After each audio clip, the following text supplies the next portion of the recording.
प्रदेश के प्रवक्ता प्रभाकर जी, सुनील सेवक जी और अपने इस पूरे मीडिया विभाग को देख रहे दानिश जी, आज का जो ये प्रेस है, माननीय प्रधानमंत्री जी का जो रोड शो का पूरा कार्यक्रम है, इसकी चर्चा करने के लिए आपके साथ बैठे हैं और आपके माध्यम से पूरे जन क्षेत्र में इस विषय को जानकारी मिलेगी। क्योंकि लोगों में जो उत्साह है तो कहीं ना कहीं पूरी तैयारी उनके सामने रहे ताकि लोग इसको बेहतर तरीके से। आवाज़ कम आ रहा है, माइक काम नहीं कर रहा। पूछे तो हाँ कर दिया। हेलो, नहीं कहीं नहीं आ रहा।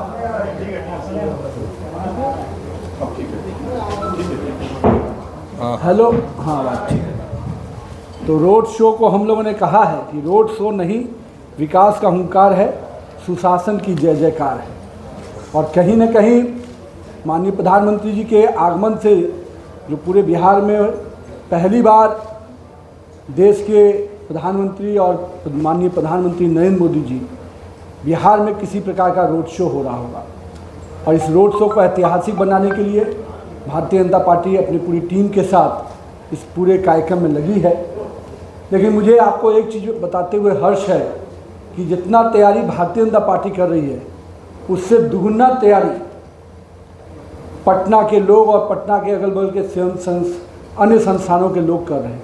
लगातार लोगों का संपर्क हो रहा है, लगातार लोग फ़ोन कर रहे हैं कि मुझे भी माननीय प्रधानमंत्री जी का स्वागत करना है, मुझे भी वो अवसर मिलना चाहिए कि मैं भी कहीं से किसी चौक चौराहे पे खड़े होकर माननीय प्रधानमंत्री जी का स्वागत करूं। तो जितना शुरुआत में हम लोग आशावान थे कि भाई हमारे संगठन और बिहार और पटना के लोग करेंगे, लेकिन हम लोग को ये तैयारी के दौरान अंदाज़ा मिला कि बड़े पैमाने पर लोगों की इच्छा है कि अपने उस प्रधान सेवक को अपने बीच पाकर उनका खुद स्वागत करने की इच्छा पटना वासियों ने जागृत की है। हम लोग सबसे पहले ये जानकारी आपको देंगे कि 12 तारीख को जो यात्रा प्रारंभ होगी रोड शो की, वो श्री राम चौक डाकबंगला चौराहे से शुरू होगी और यहाँ से प्रारंभ होके ये एसपी वर्मा रोड से फिर एक करके पूरा बात रखो, बात हो जाए उसके बाद।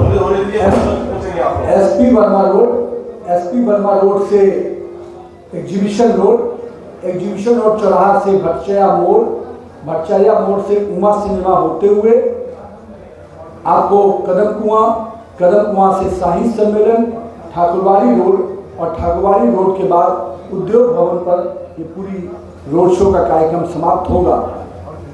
इस पूरे जो रोड शो का कार्यक्रम है, सभी लोग 4:30 बजे तक अपने अपने स्थानों पर पहुंच जाएंगे। माननीय प्रधानमंत्री जी के आगमन के 1 घंटा पहले सभी लोग अपने अपने स्थानों पर रहेंगे और 5:30 बजे से करीब ये रोड शो प्रारंभ होगा। अपने पूरे इस यात्रा के दौरान अलग अलग संस्थानों में जहाँ स्वागत का कार्यक्रम रखा है, वहीं हम लोग के पार्टी की तरफ से भी अलग अलग विधानसभा से अलग अलग जिलों से भी लोग स्वागत करने के लिए अलग से स्थान चिन्हित किए गए। तो पूरे रास्ते में 10 से 12 जगह पर पार्टी के कार्यक्रम हो रहे हैं। कहीं इसके अधिक करीब 25-30 संस्थानों ने अनुमति लिया है अपना स्वागत करने का, तो वो लोग का भी स्थान इसी बीच में है। तो कहीं ना कहीं प्रशासन ने उनको भी अनुमति कई जगह पर दी है और कुछ जगह और भी लोग इच्छुक हैं। ये पूरा रोड शो को कहीं ना कहीं माननीय प्रधानमंत्री जी की जो 10 साल के कार्यकाल है, लोगों के ध्यान में है कि 10 साल की जो उपलब्धियां नहीं हैं, शायद आज़ादी के बाद पहली बार कोई ऐसा दशक बीता है जिसमें एक लोगों के जीवन में परिवर्तन आया है। तो हम लोग और यहाँ के लोगों ने भी कई ऐसे योजनाओं को आगे लाया है कि जिस योजना के माध्यम से जो उनके जीवन में परिवर्तन आया है, उन योजनाओं का भी जिक्र वो लोग कर रहे हैं। इस पूरे रोड शो के दौरान कई स्थानों पर पुष्प वर्षा होगा, कई स्थानों पर लोग अपने स्वेच्छा से भी आरती कर रहे हैं और कई स्थानों पे गंगा आरती के माध्यम से लोग जो स्वयंसेवी संस्थान है वो कर रही हैं।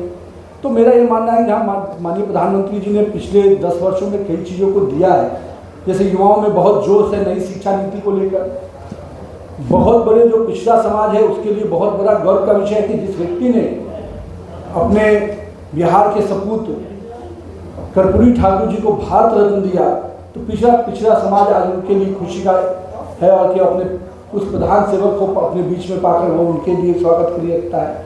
पूरे यात्रा को उत्सवी रूप देने का प्रयास किया गया है। तो कई जगह पे भारतीय लोकगीत, जो बिहार के जो लोकगीत है वो चलेंगे, भारतीय संस्कृति के जो गीत है वो चलेंगे, राष्ट्रगीत है जो वो चलेंगे। पर इस प्रकार से पूरा वातावरण उत्सवी हो, इसका भी प्रयास किया गया है।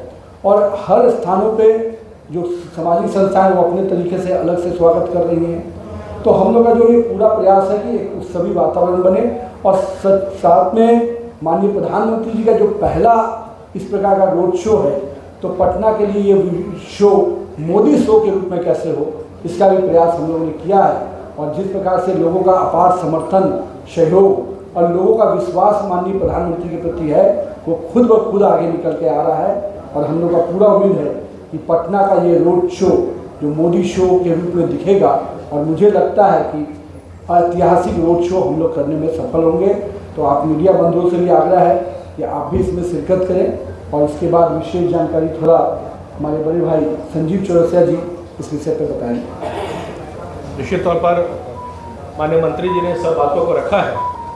2-3 विषय केवल साथ में जुड़ने का कि ये पूरी तरह से विकास का विश्वास और पटना का समावेश, सभी वर्ग के सभी लोग और विभिन्न प्रकार के सामाजिक संगठन से लेकर राजनीतिक से लेकर सब लोग का समावेश का पूरा परिदृश्य अदृश्य उस दिन पटना के विभिन्न स्थानों पर परिलक्षित होगा और दिखाई भी देगा। महत्वपूर्ण ये है कि लगातार अभिवादन के दृष्टिकोण से जहाँ जहाँ जिस प्रकार से हुआ है, चूँकि हम भी प्रत्यक्ष रूप से कानपुर, अयोध्या जी सब रहे देखे भी हैं, तो पटना पूरी उत्साहित है। वो सभी नौजवान, महिला और सभी प्रकार के जो लाभार्थी अलग अलग श्रेणी से हैं, सबके मन में यही कैसे दर्शन करके और विभिन्न प्रकार से उस अभिवादन को करने का भी काम करेंगे। तो उन स्थानों को चयनित आपके माध्यम से आग्रह भी करते हैं हम लोग मंचस्थ सभी लोग कि उस दिन समय, अवधि, तिथि और अपने अपने स्थानों पर अभिवादन के दृष्टिकोण से सब लोग उपस्थित रहे और इस क्षण को स्वयं अनुभूति के प्रत्यक्ष रूप से दर्शन के लिए वहाँ पर उपस्थित होकर इस कार्यक्रम में सहभागी बने। धन्यवाद। एक विषय खल छूट गया, पूरी तरह से शंखनाद के रूप में इस कार्यक्रम को हम लोग ले रहे हैं।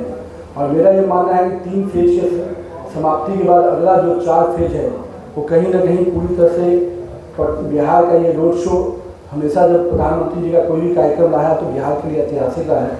तो हम लोगों ने भी इस कार्यक्रम में कई अपने साधु संत भी माननीय प्रधानमंत्री जी को राम मंदिर के निर्माण के लिए उनका आभार व्यक्त करना चाहते हैं। तो वो लोगों ने भी इच्छा व्यक्त किया कि मैं भी इस कार्यक्रम में शिरकत करूंगा। तो उनका भी आशीर्वाद माननीय प्रधानमंत्री जी को इस कार्यक्रम के दौरान मिलेगा। तो हम मंत्रोच्चारण के साथ और शंखनाद के साथ अपने साधु संतों का भी आशीर्वाद इस कार्यक्रम में मिलेगा।